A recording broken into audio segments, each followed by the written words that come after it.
महोदय बम सर बघा मंत्री महोदय देतो थांब.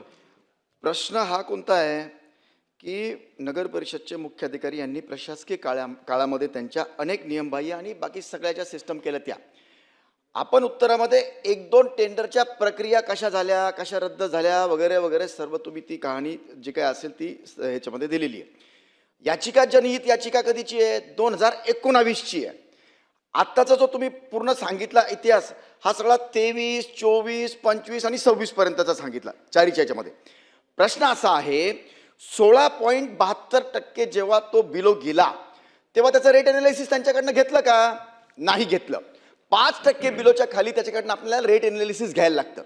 दुसरा महत्त्वाचा प्रश्न काय आहे 5 टेंडर हे टेक्निकली अनफिट होते म्हणून ती पुन्हा रिटेंडरिंग केली.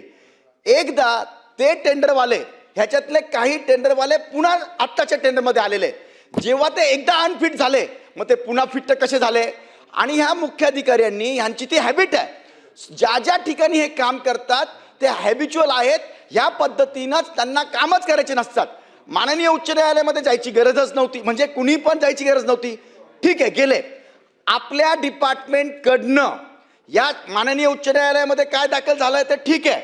माननीय उच्च न्यायालयामध्ये सुद्धा यांनी चुकीची माहिती जी प्रक्रिया पूर्ण केली पाहिजे स्पेसिफिकेशन बघितलेले नाही बगैर स्पेसिफिकेशन बघितल्याची चौकशी करून ती माननीय उच्च न्यायालयामध्ये दाखल केलेली आहे. म्हणून गंभीर बाब आहे ही मंत्री महोदया. म्हणून माझी विनंती आहे या मुख्याधिकाऱ्यांच्या कार्यकाळामध्ये ही जी कामं झालेली आहेत याला खरोखर एक कालमर्यादा आपण 30 दिवस म्हटले मी तर सांगेल 90 दिवस लागू द्या परंतु संपूर्ण त्यांच्या कार्यकाळातल्या कामाची चौकशी आपण एका IAS अधिकाऱ्यांच्या मार्फत आणि टेक्निकल 2 हँड जे ह्या डिपार्टमेंटचे नसतील UDचे नसतील UD डिपार्टमेंटचे नसतील अशा सगळ्यांच्या मार्फत म्हणजे ते अधिकारी अध्यक्ष महोदय UDचे नसले पाहिजे PWDचे नसले पाहिजे कारण की त्याच कामातले लोक आहेत. दुसऱ्यांच्या मार्फत आपण टेक्निकल लोक 2 आणि एक IAS अधिकारी महोदय यांच्या मार्फत या मुख्याधिकाऱ्यांचे आपण चौकशी करणार का 90 दिवसाच्या आत?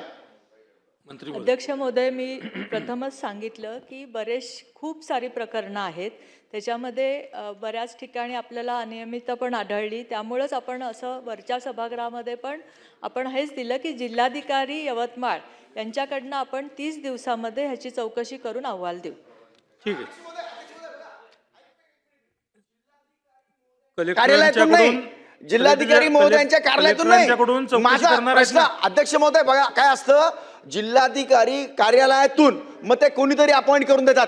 अध्यक्ष महोदय सन्माननीय मंत्री महोदय तुम्ही बघितलं का प्रकरण असले आता बोलू नये अध्यक्ष महोदय असले काही अधिकारी भरलेले आहेत ज्यांना काही उरली नाहीये असला हा प्रकार आहे अध्यक्ष महोदय. आणि ह्या करता एक IAS अधिकाऱ्यांच्याच मार्फत त्यांची किमान डेप्युटी सेक्रेटरी मंत्रालयातले यांच्या मार्फत ती चौकशी झाली तर त्याला न्याय मिळण्याची जास्त शक्यता आहे अध्यक्ष महोदय. ते आपण करणार का? मंत्री महोदय. अध्यक्ष महोदय आपण आता जिल्हाधिकाऱ्यांकडनं अहवाल मागू कारण जिल्हाधिकारीच ह्या सगळ्या प्रकरणाचा अहवाल देऊ शकतात. आपण हा चौकशी अहवाल जिल्हाधिकाऱ्यांकडनं मागू आणि त्या अहवालावर आपल्याला सगळ्या जर कमतरता आढळल्या तर अध्यक्ष महोदय आपण त्याची चौकशी कंप्लीट होईपर्यंत आपण ह्याच्या जे पण सदस्य सांगतायत त्या पद्धतीने आपण नेमू.